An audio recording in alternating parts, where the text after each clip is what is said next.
Um, yeah, and Martin. Well, you drive the bus, no? For I drive the bus. Yeah, I do quite like driving the bus. I like driving the bus. I really like the people with dementia. what do you mean? Well, they all have dementia. All the people that we pick up. Is it elderly? Or Yeah. old? They're all pretty. Well, some of them, they've all got dementia. Some of them are a bit younger, but it's really nice seeing the way that they interact with each other, and some of them sort of look after each other on the bus and want to sit together, and it's quite an interesting. Yeah, I like it. So you like overhearing? Is that how you call it? Yeah, Overhearing? well, I can't really. They don't really talk very much, but Okay. there's a little bit of conversation sometimes, and yeah, it's rather lovely. I mean, there's an escort as well, so I'm really just driving. But I do always chat. I always turn round and ask. I mean, to be honest, I talk to them more than the escort does. But yeah, I just like it. I used to go with my mum when I was a teenager. My mum used to do Meals on Wheels, where we'd go. Meals on Wheels. It's like she used to volunteer with this charity where they take hot food to people, older people, and I loved it. I just loved going with her, and I loved. I mean, it was really was an eye opener for me, because I think, we were very comfortably sort of middle class family, and everyone I knew lived in a house. With it never even occurred to me that there were people that lived in flats, who lived on their own, who were kind of lonely and didn't see anybody, things like that. And so it really kind of taught me quite a lot, actually, about how other people live that I wasn't exposed to. But you were saying you think of that a lot, of that time. How old were you when you were helping your mum on this? Oh, I was about, I don't know, 12 or something. I just used to go with her in the school holidays. I think I just enjoyed the time with her, actually. And this was this kind of really purposeful time that, it really did kind of, I would say it was, when I was thinking the other day about things that maybe have like changed me somehow. And I think something as simple, as delivering hot food to older people with my mum, in the 70s, early 80s, probably was quite life-changing, actually, in a way. But did they have dementia, these old people? No, but they were very lonely. Most of them were extremely lonely. And it was awful, actually, because they didn't, we had this big metal box, like a big suitcase kind of size box in the boot of the car with all this hot food in these metal dishes with lids, and we'd take it to them. But of course we had a round of I don't know, there was like 15 people on the round, and so we couldn't stay. I do remember one man who was he lived on his own, and his wife had died, and he just was desperate for us to stay and chat for a bit, and we couldn't. And I remember we couldn't, because we had hot food that we had to deliver. There were other people waiting for their lunch, so we couldn't just sort of sit down and have a cup of tea and chat with him. But I remember this, I really picked up on this feeling of this kind of, I didn't have any experience of, I lived, I had lots of brothers and sisters, and I think I did have actually a feeling of feeling a bit lonely, actually, but I didn't, it never occurred to me that, there's a stage in your life that you get to where you're kind of alone, which is now obviously the case for so many older people, but not just older people. But anyway, I think it really kind of changed the way I thought about people, the sort of human condition and life. Not changes, what's the word? Stages of your life. Yeah, and also how some people are really lucky in some ways, where whether that means, and I'm not just talking about being, of course I'm not just talking about being wealthy or anything, but of course not, because there's plenty of wealthy people who are also very lonely. But I think it's just how life sort of turns out for you, and who, whether you have children who are able to live close by, or be in touch with you. I don't know, I do remember this man. I can still remember his kitchen, and I can remember him standing there thanking us for bringing him this food, but also saying, do you want a cup of tea? And I could feel him just wanting us not to leave. And it really affected me. It wasn't just him, there were a few like that. But yeah, I think that was quite a life-changing thing. And I always sort of thank my mum, in a way, for saying, do you want to come with me? This was we lived in, Kent actually then. We lived in Kent, yeah. Tunbridge Wells area, so it was it was Tunbridge Wells that we did this Meals on Wheels round. Yeah, it was for the WRVS, which is the charity that my mum volunteered with, which is WRVS, the Women's Royal Voluntary Service, which I think started, I don't know when it started actually, and in fact I've still got in the hallway, I've still got the card that was that my mum, even though she stopped doing it when she got older, but she kept the card in the glove box of her car, which was the little kind of calling card for the WRVS Meals on Wheels that she'd put in the window of the car so that we could park and we wouldn't get a parking ticket. And I when I found it, I thought, oh, I'd really like to have that. That's really quite special to me, and it's propped up in the hallway. So it obviously meant something to me, didn't it? Did it ever like scare you? I don't know, because I feel like as a kid. And also, I've been in a couple care homes. In my, like, I was doing a project or something, and I, even as a 20-year-old or whatever, I remember it was quite a scary. Not scary. I think there's something about I don't know what's happening. I don't know why this person is.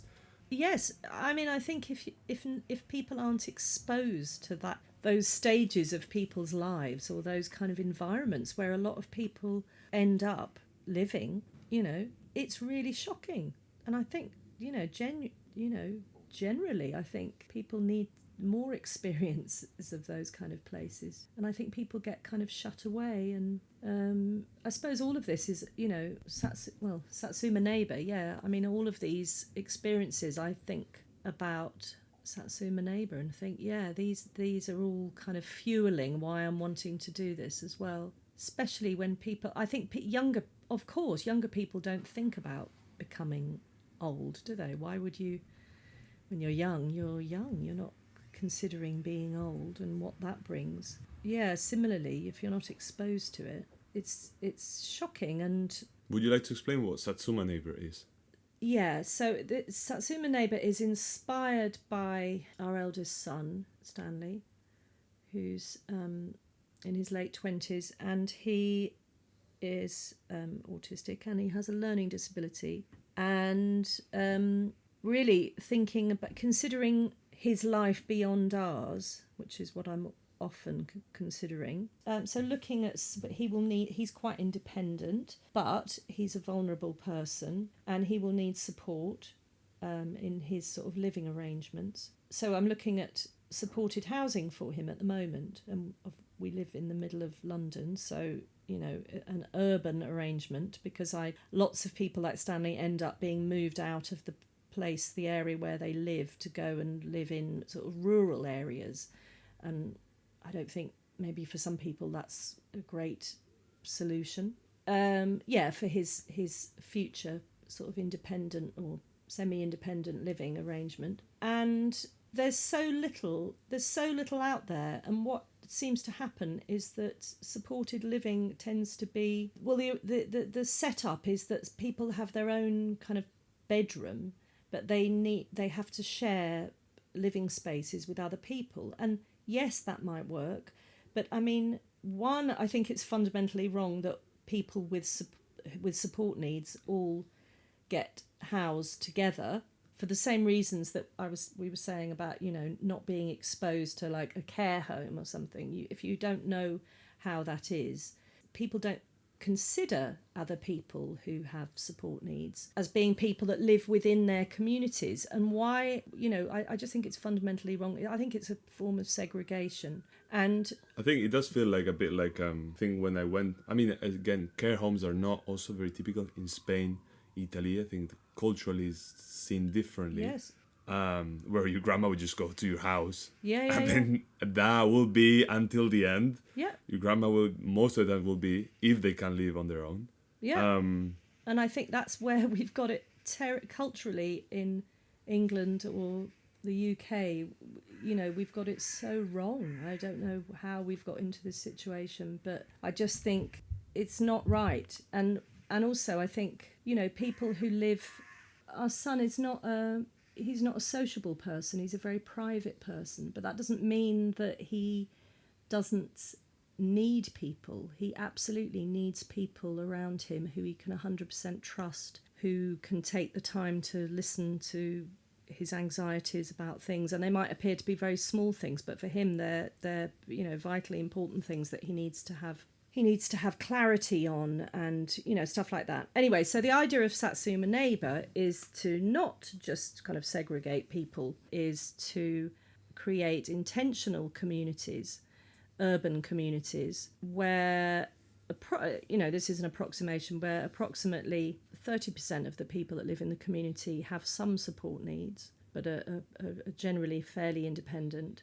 And 70% of the people that live there approximately don't have any support needs, but have chosen to live in a community where they are fully aware that there's a minority of their neighbours who have support needs. They're not responsible for their care in any way, but they're totally aware that they're very much part of their community and might need some looking out for. The name Satsuma Neighbour, the neighbour isn't just a sort of tag-along afterthought. It's a very important part of the thing as well, because the name of the community as well, because I think people are losing, maybe not in other countries, but I think in our country, people are losing the purpose of being a neighbour, which I think being a neighbour is a very powerful thing to be, and brings huge benefits. Being a neighbour, you know, just in the way of feeling connected to people around you. I think there's a lot of people who live very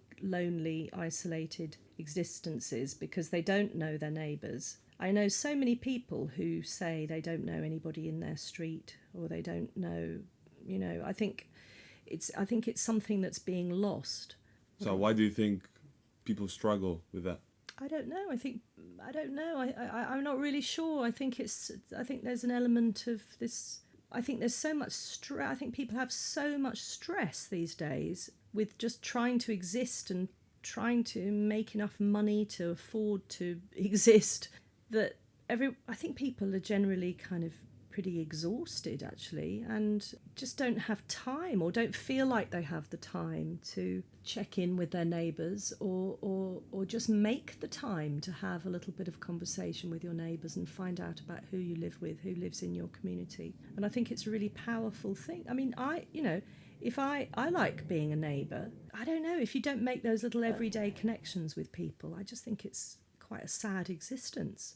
And I also think, when I'm thinking about Satsuma Neighbour, that maybe there's an assumption that I'm saying the 70% of this community are the neighbours and who can provide neighbourliness. But I'm not saying that at all. I mean, Stanley, our son, he's a fantastic neighbour. He also used to help Pauline with things, and it would make him really happy if she said, "Oh, Stanley, can you help me?" Because she loved antiques, and she was always going to flea markets buying things that she then couldn't really carry. Okay. So she was always knocking on the door saying, can one of you come and help? You know, and he'd be first up to go and help. You know, so just small connections like that, I think, are really, really important. And then the idea of the community is that there's some community space within the development, within the building, to bring to run community, because there's, you know, in the city as well, you know, community spaces are few and far between, because, you know, all space is at a premium cost. So, you know, those spaces are difficult to find, you know, to run kind of groups. And I was talking to somebody the other day from New Zealand who was telling me about having a laundrette. They were talking about this space in, I think it's Wellington, where there's, oh no, it was in Canada actually. She'd met somebody from Canada, and they had a community space. I think it was similarly with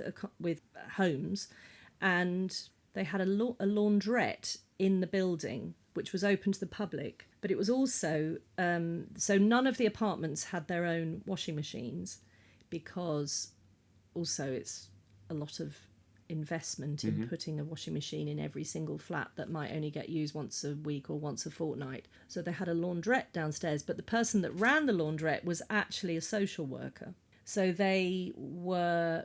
Actually, it was people were coming down to do their washing. They were a point of contact of social contact as well. So I thought that was quite an interesting thing to implement, in a community like that. So yeah, that's what I'm trying to, and it's kind of like a radical idea really, but it absolutely shouldn't be radical at all. It should just be how we all live really, could go into it. And I think the word inclusion, people talk, that's the other thing about Satsuma Neighbour, it's very much about the word inclusion, because I think people talk about, inclusion is a buzzword in, when our son was first, when we realised that he had a learning disability, and he went to a mainstream primary school, and everybody talked about inclusion, that, this is a wonderfully inclusive school, and it was to some extent, and he was included with the other kids. Secondary school, inclusion is getting a bit more difficult depending on the level of need, but yes, inclusion is still a word that is bandied around a lot as a very positive thing. But as soon as you become an adult, inclusion kind of goes out the window. There's no more meaningful inclusion. I mean, I know so many other parents who've got adult children with support needs, who say basically they don't do any meaningfully inclusive activities at all. What does inclusion look like in school? Well, in school, inclusion looks like, you're the individual child being included very much with their peer group. But for example, in this case, like with Stanley, that meant... Well, he was in the classroom, but, with others who didn't have kind of support needs or learning disabilities. Yeah. But then he was taken out of the classroom a lot. So it's difficult to... And I can see the challenge. I can absolutely 100% see the challenges for teachers, of course. I'm not having a go at anybody, really. But it's just how, as a society, we think about people and how we include them.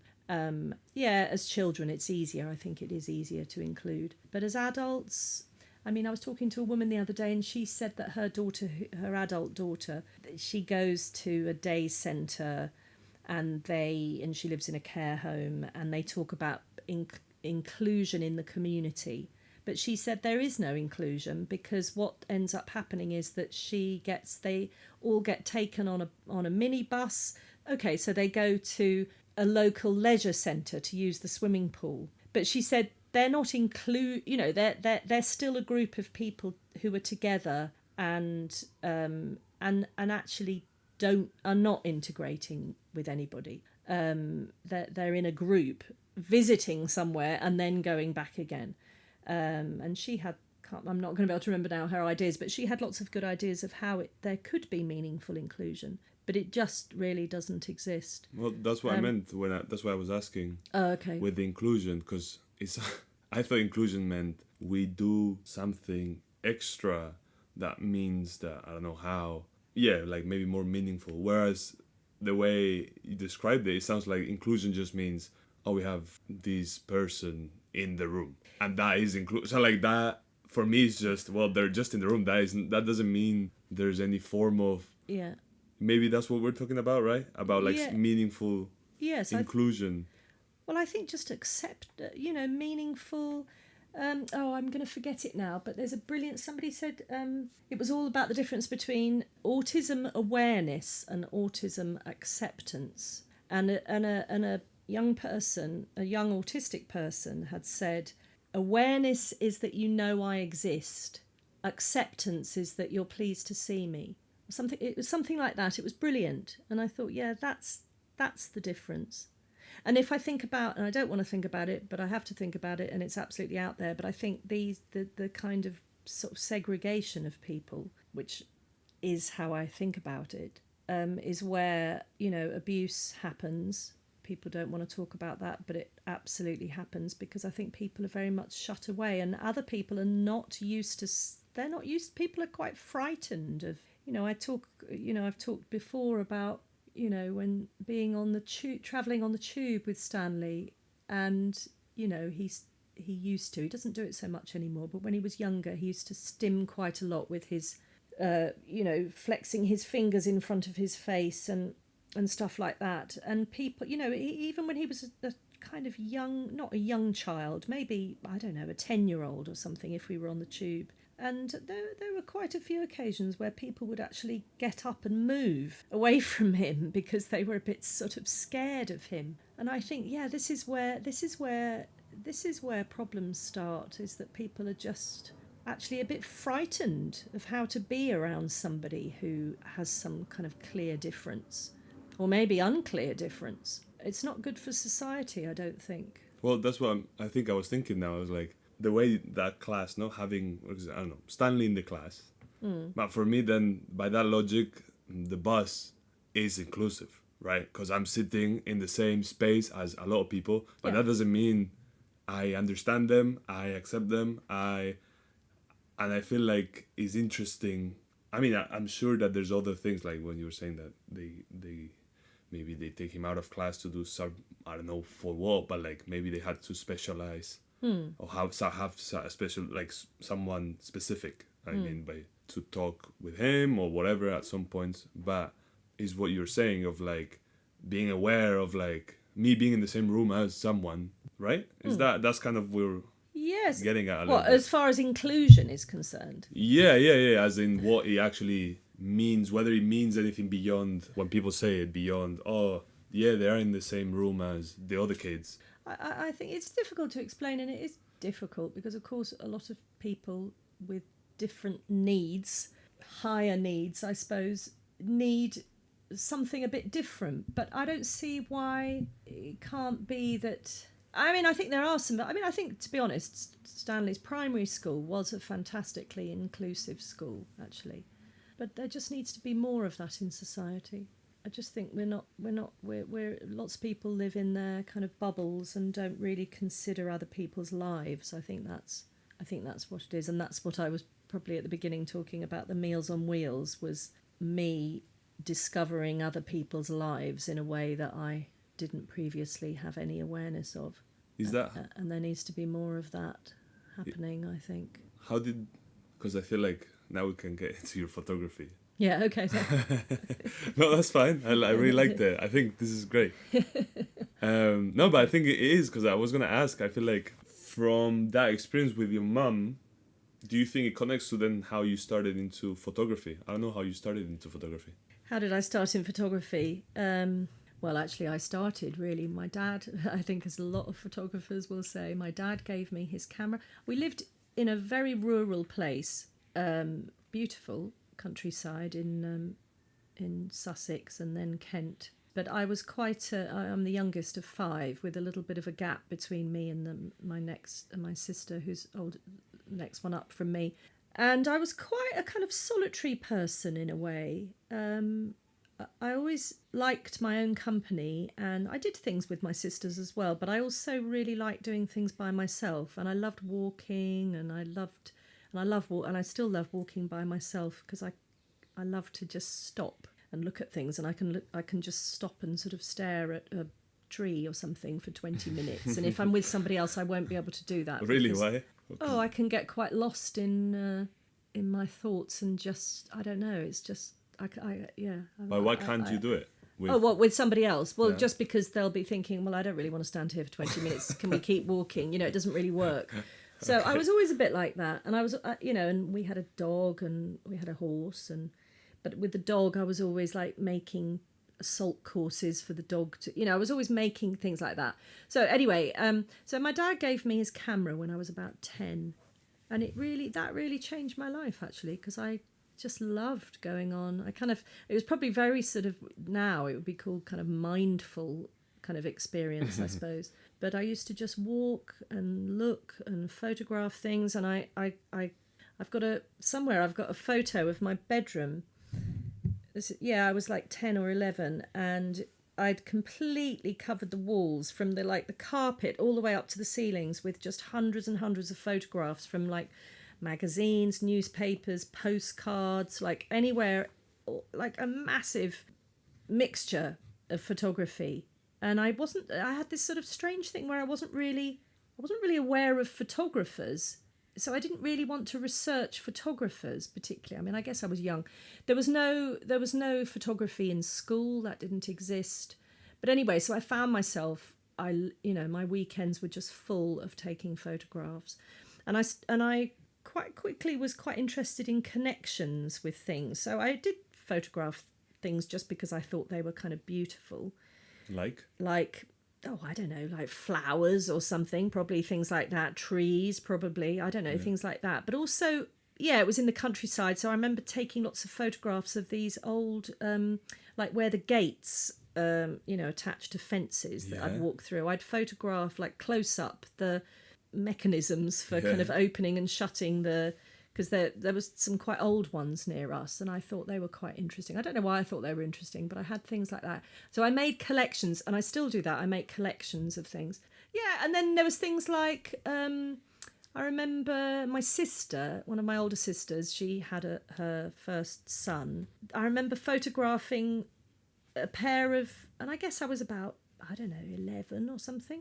I remember photographing a pair of boots, like adult size boots, and he and my nephew Mark, he had some little tiny red Wellington boots, and I remember they were side by side, and I remember thinking, oh yeah, this is quite an interest, this says something about, I mean, not doesn't say a great deal at all, but I remember consciously thinking, yes, there's a relationship here between these big boots and these little boots, and thinking that was quite interesting. So it's like a clue. Yeah, it was just a way of, I suppose I was trying to think of ways of photographing things that told some sort of a story. I suppose that's what I was doing. It was kind of a little bit of storytelling. And I remember being very excited that there was a rainstorm and there were lots of raindrops on the window. And I could see the cloud. There was a rain cloud. And I remember focusing on the raindrops on the window pane and the cloud behind, and being very excited that I'd got both elements in one picture, that I could photograph the rain and the cloud at the same time. I do remember that, and I've still got that picture. How old were you? In fact, when I do talks, I've done quite a few talks at photo degree courses and stuff, and I do actually use that picture as an opener, that raindrops on the window. What do you say about it? Well, just to say that was a very early, I remember being very excited to be able to, the rain and the rain cloud in one picture. How old were you? I think I was probably about 10 or 11. Yeah. Okay. And thinking, yeah, that's exciting. But nobody knew I took pictures apart from my mum and dad, really. I didn't really show them to anybody. I just used to take them to Boots, or my mum did. And then when I got older, I did, obviously. But there was nobody at school. I mean, art at school was about painting and pottery, and I wasn't really good at those. So and no one talked about photography, so it wasn't something that I just did it by myself, and I wasn't aware of photographers. I didn't really. It sounds so stupid, really. I didn't really make a connection with. I don't think so. Being a photographer, it didn't really there was no connection there at all, and I wasn't very good at school. I found it very difficult to concentrate. I was a daydreamer, and even though I got into the grammar school, I wasn't good at studying. I wasn't good at reading. I'm still not very good at reading. I don't read. I'm not very good at researching. I'm a kind of a thinker, an observer. I think that's what I've always been. Well, that's research. It is, but yeah, reading. I always feel a bit stressed when people say, you're interested in this subject. You must read this book. People often say, you must read this book that I've just read. And I sometimes actually buy a book that someone has said that about, because I think, I really should. And then I never read it, because I don't find it very easy to sort of receive information from reading. I never have done. I think listening to other people speaking and just observing people and how they behave and stuff, I think that's where I get ideas from and I get my thoughts from. But it's not research. And I sometimes feel... Yeah, I think there's a lot of weight put on research in sort of projects and art projects and things, and I think, actually, is it necessary? Is it okay to say, well, I don't know. It's a bit of a funny one, because I think art and photography can become extremely academic processes, and I don't really agree with that. I don't think it's necessary. I don't think it's as necessary as people think, and I think there's too much weight put on the kind of research and academics around things. Well, sometimes I feel like it's at least from my experience. I think because I like research and stuff. I like to an extent. I think I like reading about specific topics, but like I think sometimes it's a justification of like why something as an art exists. Do you see what I mean? I feel like sometimes it feels like, oh, there's these big reasons or this big philosophy or this, oh, I have to do a reference to something else to justify I'm making work, and that it has value, because I feel like that's how we study a lot of art, right? I feel like, we study art, and then it's always about the big ideas, which are always rationalized after. Do you see what I mean? Like history is always like we're just looking back, and then but maybe the artist in itself didn't know what the hell they were doing when they were painting this thing. Or as you say, why do you photograph the attachment of the door when it the gates where it closes? We don't know, or maybe you didn't know in the moment, but I do think there's some you do know, and I do think you do a lot of research, because I feel like staring, I mean, I don't know if staring at a tree for 20 minutes, there must be some form of like something going on. Oh yes, I've got really active. That's why daydreaming, I always feel, is I was always accused daydreaming, and that was it was considered to be a bad thing, that I must stop daydreaming. Really? Because it was stopping me. I mean, every morning at school I would tell myself, you must listen, you're going to concentrate at the teacher, you're going to concentrate when they tell you to read the textbook.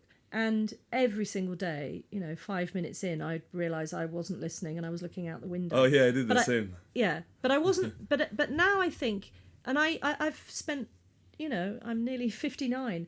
I've spent years feeling guilty that I'm a daydreamer, that I was wrong to be doing that, and I should have been concentrating and I should have been listening. But then now I think, well, actually, I wasn't just staring out of the window with a completely empty head. My head was full of thoughts about, quite often I was thinking about the human experience in some way. I don't think I was thinking about it like that. But I was thinking about, why does people, I mean, I might have been thinking, I wonder why the teacher is a teacher. Those were kind of my, and I'd look out at the window and think, I wonder what they've done to get to the point where they've decided that this is the subject. I could actually remember it of a maths teacher, because I hated maths and I couldn't do maths. Mr. Wilson, his name was. And I remember he was always cross with me because I was rubbish at maths, but also I wasn't listening. My thoughts were, why is Mr. Wilson a maths teacher? Like, that's really interesting, because he must really love maths.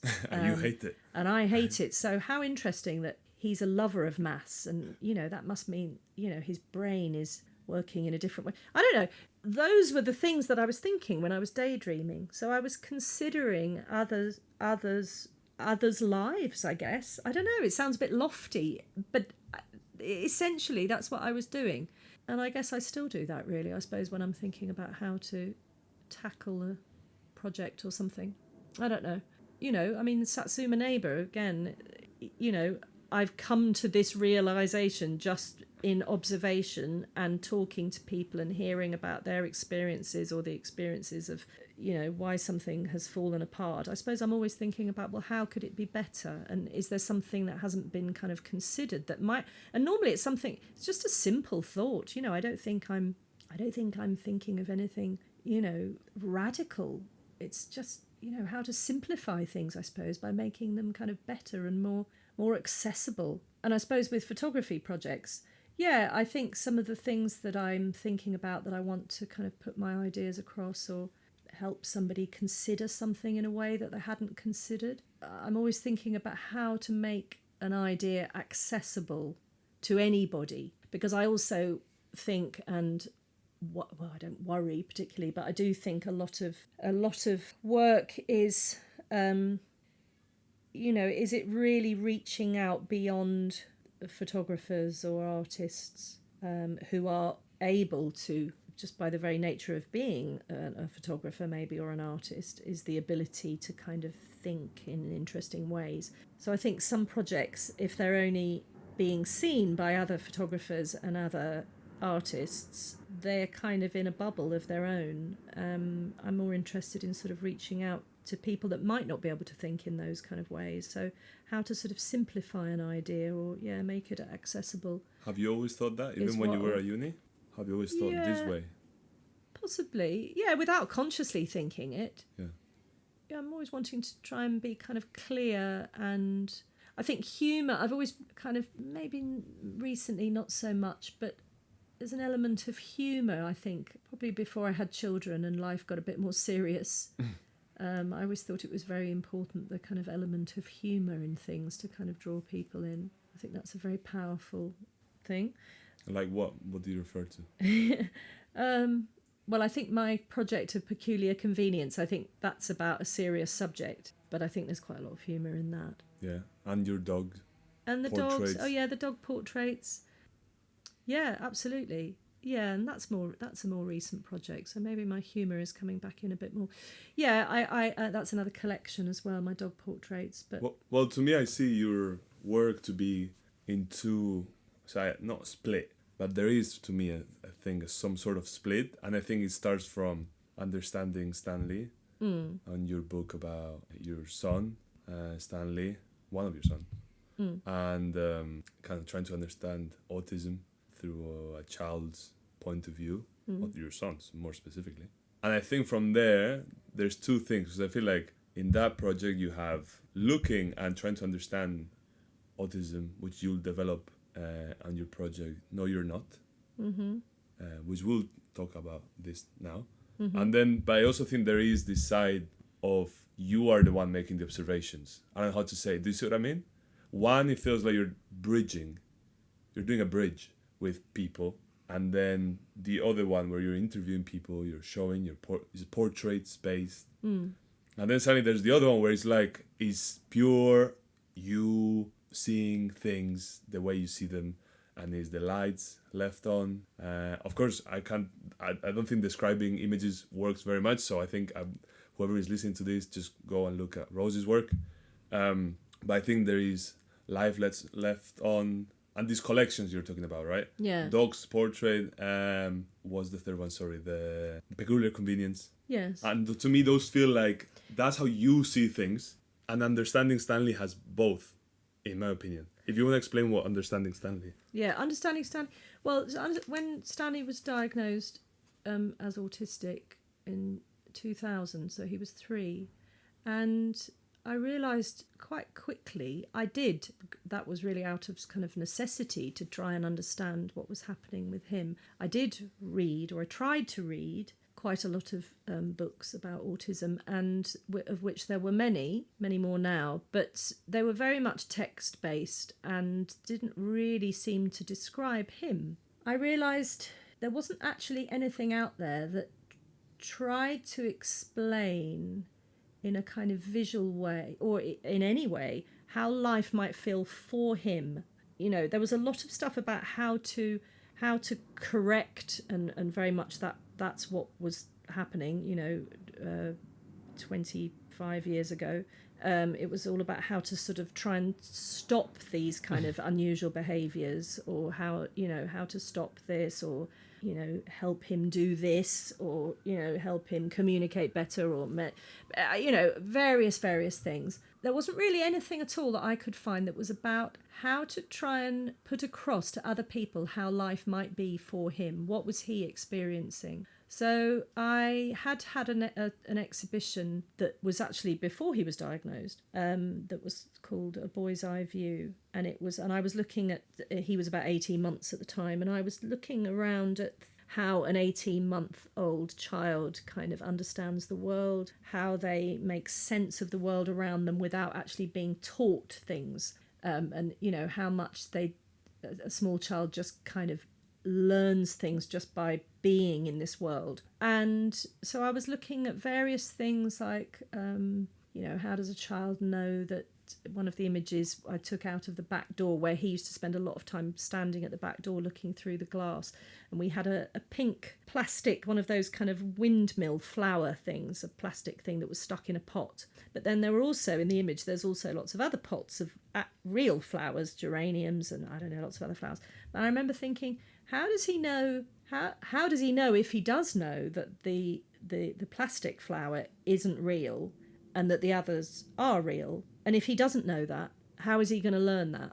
You know, it was things like that. And it's actually what it's, so there was that, and there was, I remember lying on the grass with him one day in the garden, and we were looking up at the clouds because he liked that kind of thing, and so did I. And he pointed, a 747 flew over. He pointed and said, "Tiny plane," because he spoke very early as well. Mm-hmm.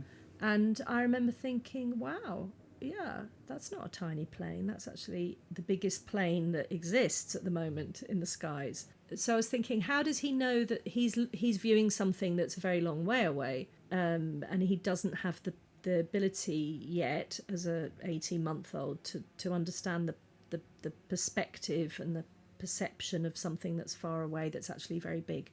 So those were the kind of themes that I was kind of grappling with.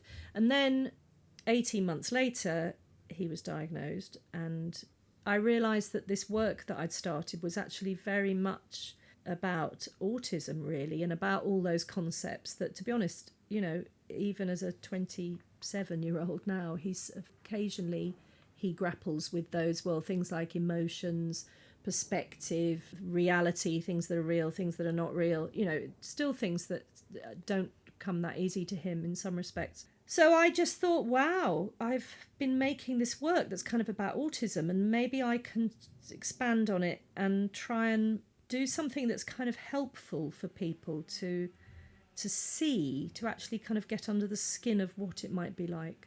So that's what I did, and that's what the book's about. And I interviewed some adults, some autistic adults, who were able to express their memories or their thoughts, and I showed them the work, and I used some of the quotes from them to go with the images. And it was I did a Kickstarter. I did actually get a publisher for it, who was an autism publisher, but actually they wanted to change it quite a lot and put a lot of information into the book, and I thought, no, that's completely not why I've done it.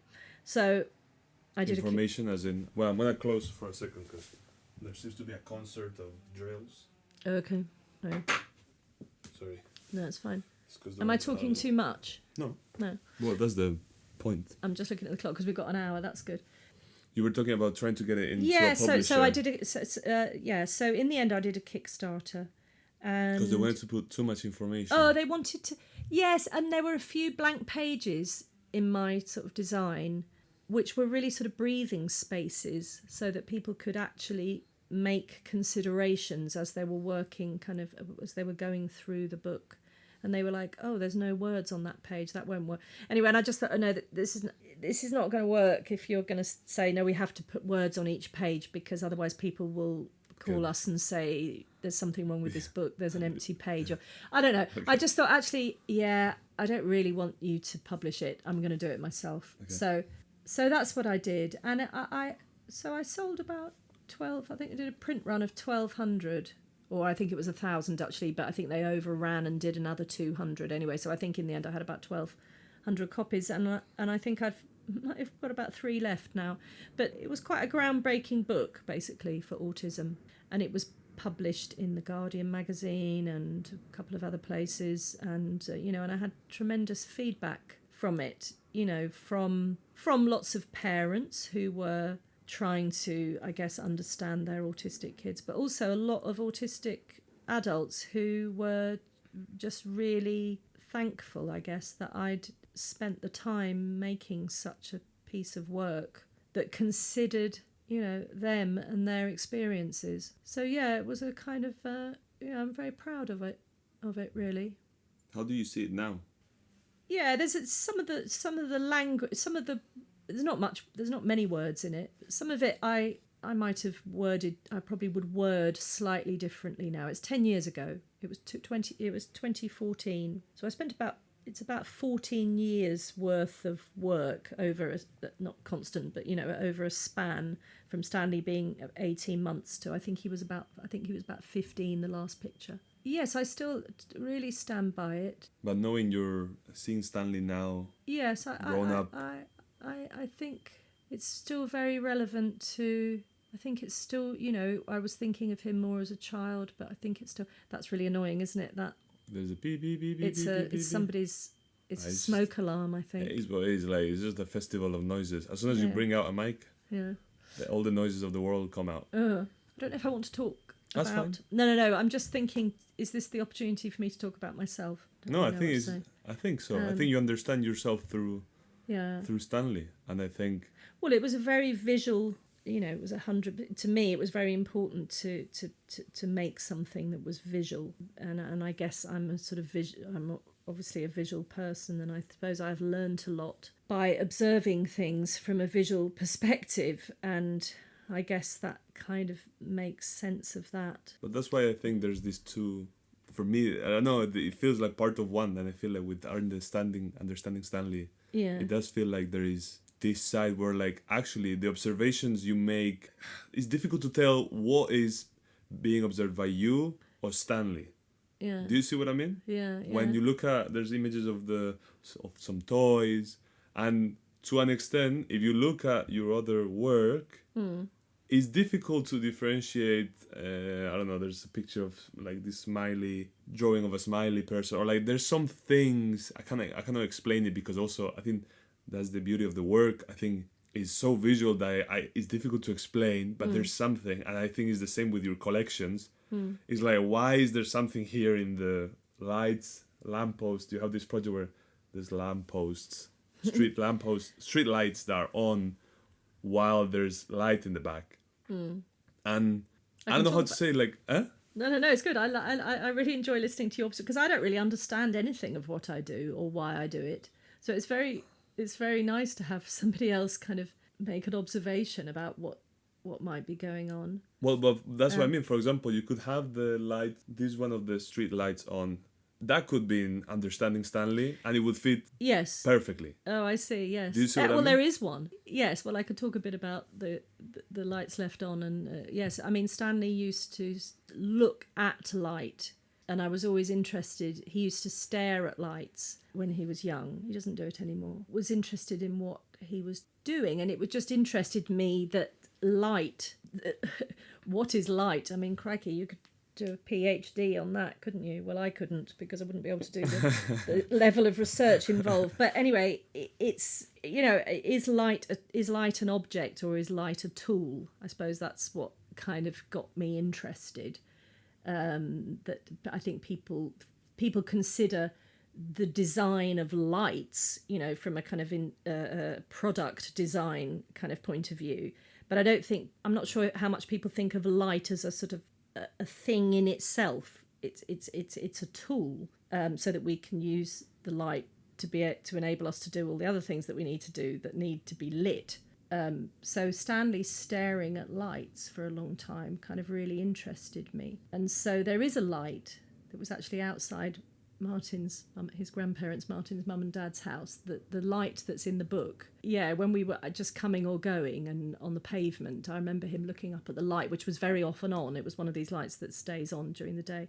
And I became quite interested in it and thought it was quite a beautiful thing.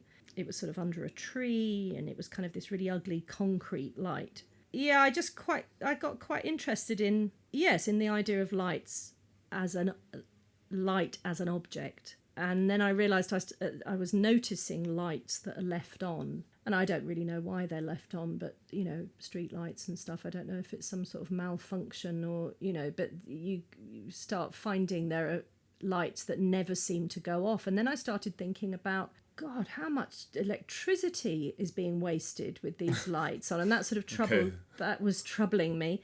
You got worried about it. I got quite worried about the cost and who was paying for the cost to the council or whatever, or, of leaving lights on. Because also the other thing was that my dad, well, and I think all parents of that kind of generation, we were always told that turn the light off when we left a room. And it's a classic. You go on holiday, you come back, and there's... Yeah. And you left the toilet light on. Exactly. So it was like, oh no, always turn a light off, because it's a waste of money, that you don't leave a light on in a room if you're not in the room. Why would you do that? So I was always conscious of turning lights off. And then to see these lights that were kind of constantly left on 24/7, being sort of lit by the daylight, and then I started thinking, actually, they're kind of beautiful objects, but they're kind of troubling. So it was a kind of mishmash of things. Anyway, so I started to go, and there was one I did the other day, which I haven't shown to anybody, but it's quite difficult to find them. But to me, it's important that the image of them is also a kind of beautiful image. And I've realised as well, they now that there's a lot of LED light or so many public lights are being changed to LED, which is horrible white light. But I understand that it's cheaper and all the rest of it. But I also realised that I've created a kind of archive almost of municipal lighting designs, because now I think they're all kind of going to be almost the same. As they all start being replaced, they're all going to look pretty much the same. There'll be a standardised design. So yeah, I do like my Lights Left On project. And you have the dogs? And then the dogs. So yeah, and the collections. So I collect things. I've always collected things. We're sitting in a room where there's a collection. I collect pictorial 1950s toffee tins, and I'm very, very fussy about the colour palette and I've got various collections of things, and I realise that I do actually make collections as well in photography projects. So Lights Left On gives me an enormous amount of pleasure. I can't quite describe how much visual pleasure I get from just when I find one and realise that it's going to work. It gives me great pleasure to photograph it. But anyway, the other one is the dog portraits. I'm just interested again in the sort of human nature, really, the human condition of portrait painting. And people would have had, a long time ago, portraits commissioned of themselves or their ancestors. But what I'm interested now is that people, I obviously understand that, photography is now a thing and it's much easier than having a painting commissioned. But I think people no longer have portraits commissioned, painters commissioned to photograph their family members. But it seems like the choice of portrait painting is now of their pets, which I think is quite an interesting kind of amusing in some ways, but also kind of an interesting kind of development. So, and I think it says quite a lot about us as human beings. And also maybe possibly a bit about sort of our place in this world. So what do you mean? Well, the importance, as humans always being the most important. And then the dog supremacy. But I think, people seem to be I think people care about their pets far more than they care about human members of their families. Very often, not always of course, but very often that seems to be the way. My dad says always there's more dogs than children now. No, I think it's true.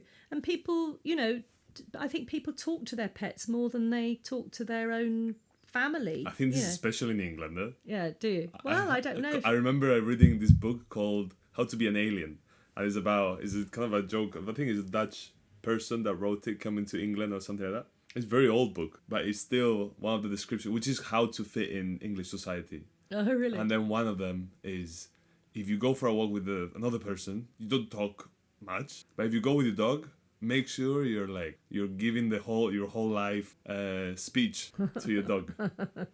And of course, people with dogs talk to other people with dogs because they can talk to the dogs. It's a kind of social. It's wonderful. I mean, I wish we don't actually have a dog. I grew up with dogs. My sons are not very keen on dogs, so we have a cat, but and that's a bit different. But yeah, there's something about people commissioning dog, and I think there's a lot of artists who make a really good living out of pet dog portraiture. Really? Oh, absolutely, yeah. I think there's something very funny about it. I think it is the grandiose. It's such a high level of art for something that at the same time feels like.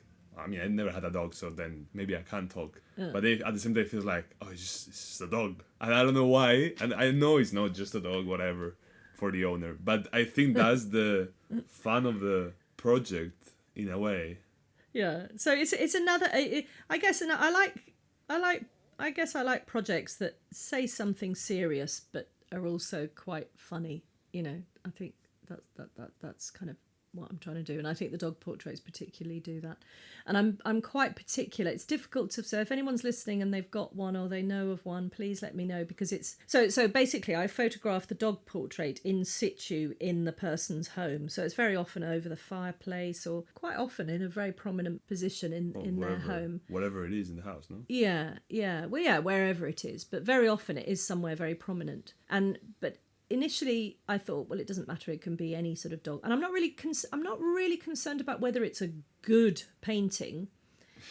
It's because sometimes they're not great. What I've realized is really important though is the eye contact, is being able to see the eyes of the dog. Well, but then it's gonna be the back.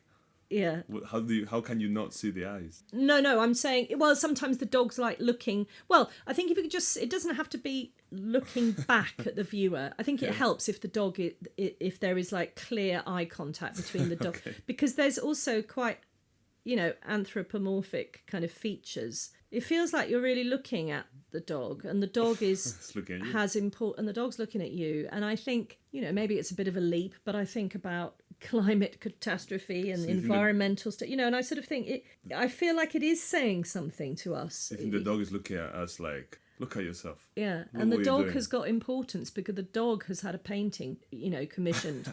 And I haven't. Yeah, exactly. So therefore he wins. Exactly. So that's that. So there's been a few where the dog. There's one I've got that I quite like, that's sort of profile. So the dog's not actually looking, but you can see its eyes, and I think that's the most important thing. So there's been a few that I've photographed that, they don't quite make the cut because they're not strong enough. It's got to be quite a bold picture. But yeah, they're quite hard to find. And it's called To the Dogs, which is a sort of kind of it's a sort of double meaning of, I think as a race of human beings we are going to the dogs. And but also it's a kind of it's a sort of salutation, sort of raising a glass almost to the dogs who are kind of who are sort of representative of the non-human world. I think in this, what I'm calling now this part of your work or body of work or whatever, I feel like it's this kind of observations which is they're so detailed. You can see we spent 10 minutes talking about which is, I think is great, because I think it says a lot about how you see things, and the fact how you choose one thing and then you really you look at the tree 20 minutes, right? It's like you really sit and look and stare and observe, and there's all these details that someone else would kind of don't care about. But I do think that when you look at your projects, then I find myself noticing these things when I'm somewhere else. So like I see a street lamp with a light on, and then I'm like, oh yeah, that would be, oh yeah, like I don't know. There's like suddenly it's like a thing you notice, and the dogs, it's like a little seed in the head for me, where like suddenly I like, look at that, for me at least. Oh well, good. That's good. I don't know. I always think I don't really kind of beat myself up a bit sometimes, that I think I don't really think hard enough about these things, but they sort of present themselves to me in a way, and I think, and it probably is from just the time I spend looking around me, just generally, I guess I am an observer. I'm a watcher. I think I was always a watcher. I think I always enjoyed, like, I remember when, I was a sort of older teenager, and I had a group of friends, but I was a bit on the outside. I was never really on the inside. And we'd go out and I never really wanted to drink. I don't drink alcohol, and I did a bit, but when I was younger, but it was really a kind of, what's it called, sort of peer pressure kind of thing. Oh yeah, all the formality. But actually what I really enjoyed doing is I really enjoyed watching other people when they were drunk. I thought it was quite interesting,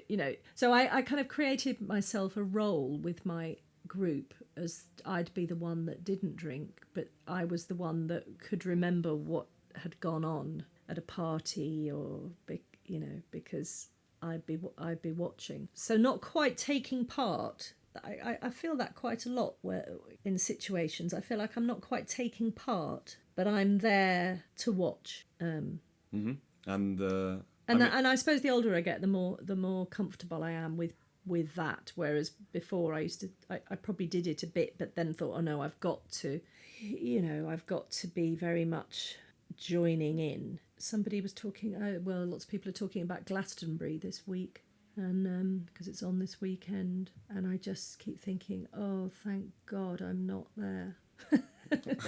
Because I went I went in 1991 with a couple of friends, and I was in my 20s, mid-20s, I think. And I kind of pretended that I enjoyed it. But I absolutely hated it. I found it very disorientating and very overwhelming. And anyway, so I'm slightly going off the point. But for years I've said, yeah, I went to Glastonbury. It was really great. Now I feel I can say I absolutely hated it. You know, I love that other people love it. Not even the concerts, no highlight. Oh, I'm happy to watch it on the telly. No, but when you were there, you didn't see anyone that was like, whoa. I can't even remember. I think I was so overwhelmed Really? by the amount of people, and nothing. There was no permanence. I think the lack of permanence to everything, all of the temporariness of it. I don't know. I found it really stressful, and lots of walking and everything looking the same, and all the tents looking the same, and I can't think of anything worse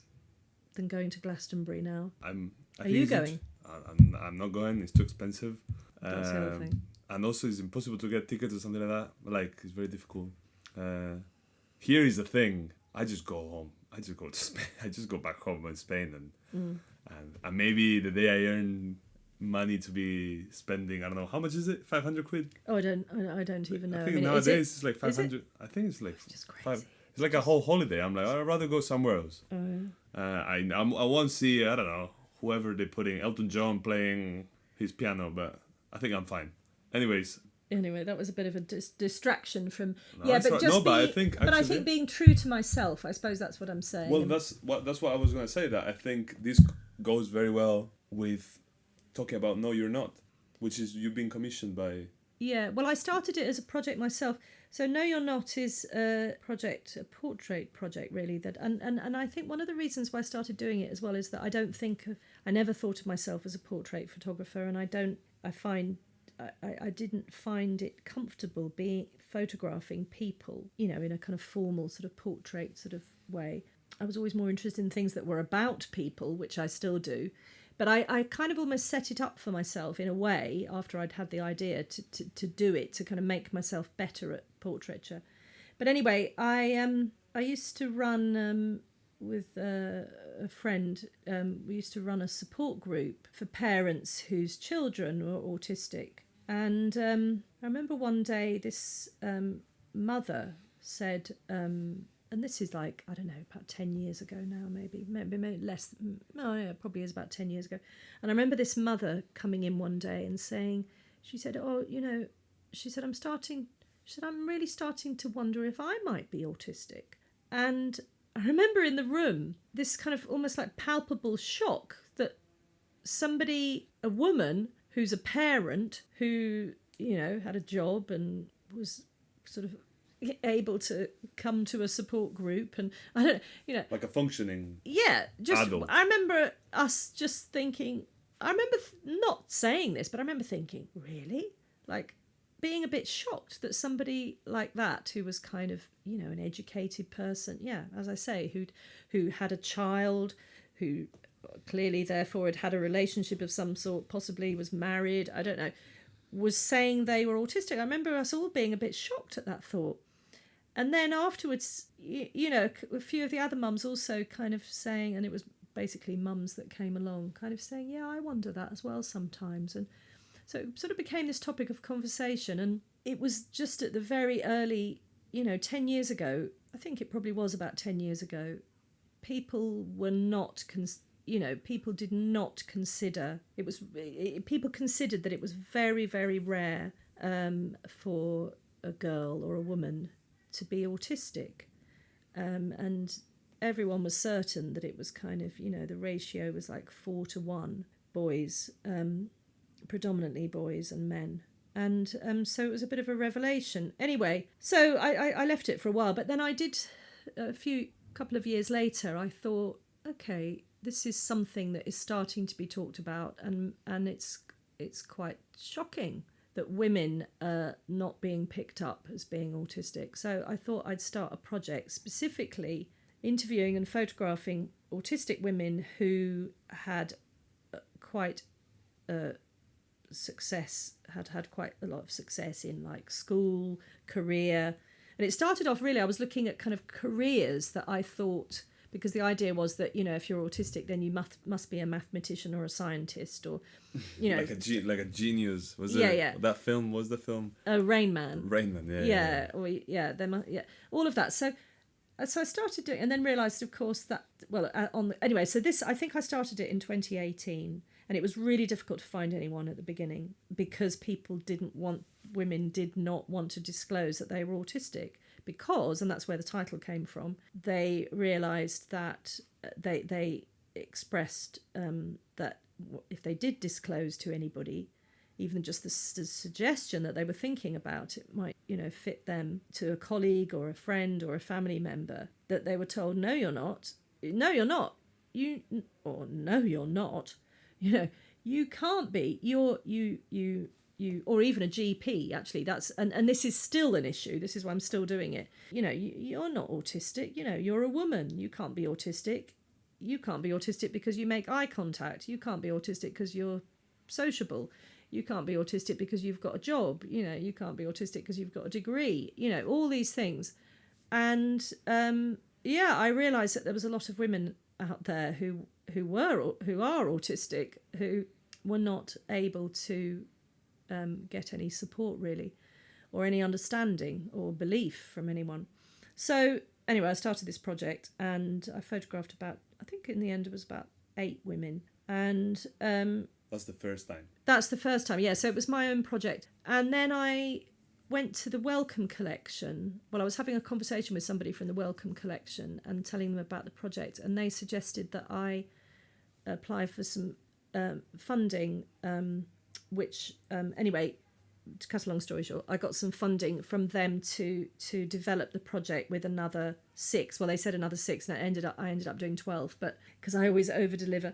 And which is quite an autistic thing. Anyway, so I did another 12, and in the course of those 12, and I'd said to these women when I approached them, I'm interested in this subject because of my children.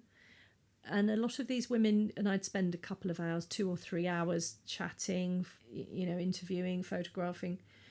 And a high number of these women asked me, said to me, or put it to me, you know, Rosie, are you absolutely certain that you're only interested in this subject because of your sons? And I thought, yeah. And they were like, are you sure? You know, because there's a number of things about you, having spent a few hours with you, that seem to us to suggest that maybe you're autistic too. Anyway, and I really, really, really hadn't considered it.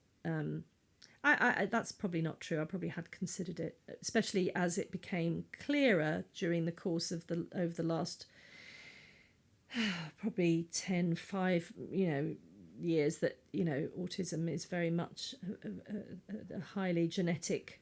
Autistic children don't just drop out of the sky. So it had started to be a consideration, and especially with more knowledge about women and how they present. And it was quite ironic, I suppose, in a way, that I was wanting to put these women's stories across, to present them as, yes, they can do X, have achievements in these areas, but actually their lives might be extremely difficult in other areas that are not obvious to anyone. And yet with myself, I was kind of I was sort of almost doing the no, you're not to myself, even though these women I could relate a lot to and were in many ways, you know, felt very normal to me and similar to me in some respects. Anyway, so yeah, so interestingly, so I did end up seeking a diagnosis myself, because I just felt like I really wanted to know. And I started off with getting an ADHD, which now is also become apparent that a hugely high proportion of autistic people also have ADHD. But I think ADHD people think about boys, again, who are kind of climbing the walls and throwing chairs around and unable to sit still. And again, ADHD presents very differently in women.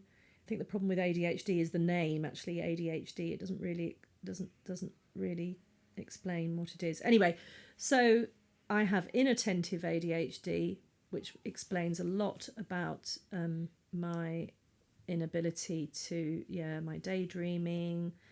I'm a great procrastinator. I don't know, the list goes on. I'm chaotic in my, admin style. Or, there's a number of things that make a lot of sense. And then, last summer I also got an autism diagnosis myself. And that's been really interesting, because looking at the work I do as well, and thinking about the collections and my kind of quite intense observations, and there's other things as well. But as far as photography is concerned, I can see it quite clearly. I'm not talking about it that openly, but it's I don't know what else to say about that.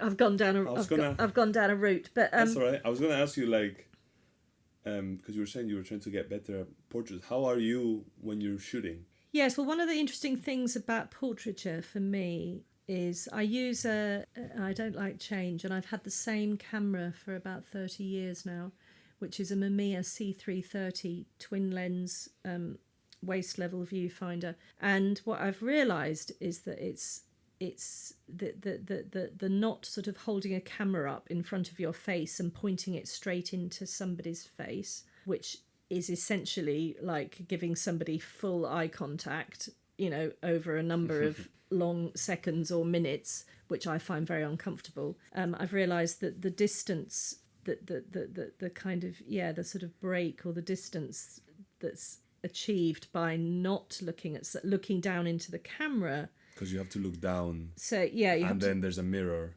So you look down into the camera. So you're never actually looking at the person. You can see them because you can see them in the camera, but you can't. So for this project particularly, I think a lot of these women said to me after the time I spent with them, I was really, really nervous about this, and I hate having my picture taken, and I don't like talking to people, or I don't like, I'm really, really feeling really, really anxious. And they said, actually, I felt really comfortable and I actually enjoyed it. And the photographing was fine because you weren't pointing a camera at me. And in fact, subsequently, because I'm still working on the project at the moment, I'm just about to complete a sort of almost final kind of chapter or whatever of it, because I've been working with autistic women from minority or minoritized, as I understand is a new way to say it, communities. I tell them that I use, in advance of meeting people, I say I don't use a traditional camera where I'll point it in your face, point it at you. So they're always a bit intrigued about that. But it kind of works. It works for me and it works for them. And I think you sort of there's some element of distance that you can achieve where somebody can become a little bit detached from, not detached, but they're not quite as, I don't know how to explain it. They're not quite as, it's not quite so sort of full on. I'm not explaining this very well. It's fine. They don't know what you're doing. I think my experience of shooting with a medium format camera is usually they're like, what are they looking at? Because we're just looking at a box. Yeah. It's like I'm looking at the book and then suddenly I'm taking a picture. Yeah. And I think that... Exactly that. And I'm sure that's why a lot of portrait photographers do you. I mean, I'm not saying for a moment that I'm doing anything special, but I'm just saying for me, it works. And I have got a digital, SLR, digital mirrorless camera, and I really don't like the portraits. I do take some sometimes. I really don't like them. They feel very different. I think it's the combination, all these photography project and thinking and your son and meeting all these women, I think brought you, and ironically that thing you talked about in the beginning, going with your mum, Meals on Wheels, and not Meals in Wheels, brought you to think of Satsuma Neighbour, which is a project that goes beyond any photography, any art, and is work in progress. And even though it has there's Instagram people can check out, and there's a website. It's very bad Instagram. I need to put some more on there, but yeah, it's alright. And then you and your husband together kind of are pushing this project. Which, how would you explain if you had to do like a pitch for someone?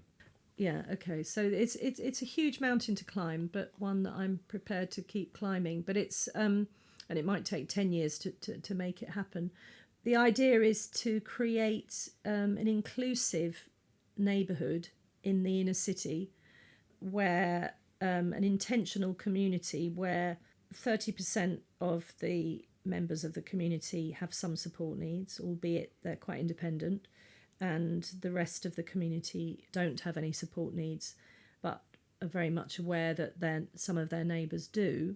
Very much a truly inclusive way of living for people who may or may not be autistic, but because I think it's fundamentally wrong that people with support needs are all housed together, and that model very often breaks down and doesn't work, and people retreat back to their parents, and then you end up having scenarios which are not at all uncommon, where you have, a mother in her 90s, still looking after a 70-year-old at home who should have moved out decades earlier, but there was nothing suitable, or maybe they tried and it broke down, so they retreated back home, and then they were too scared to try again.